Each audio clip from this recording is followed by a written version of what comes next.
Hi Vanches, this is me Vance and welcome to my mini vlog.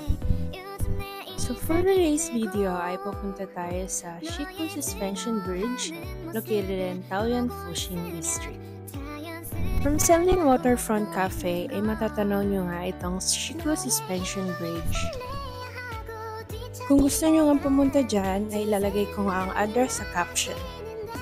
Magdala kayo ng water at saka bimpo kasi sobrang init guys. Mahaba-habang lakaran to hanggang dulo.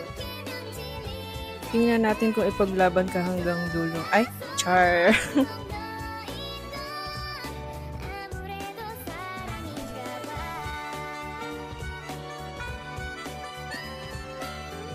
So there you go! Hi my sister! Matatanaw nyo nga dito yung Senlin Waterfront Cafe. So, from Waterfront Cafe, ay natanaw nga lang namin to kaya pinuntahan na rin namin. So, thank you for watching guys!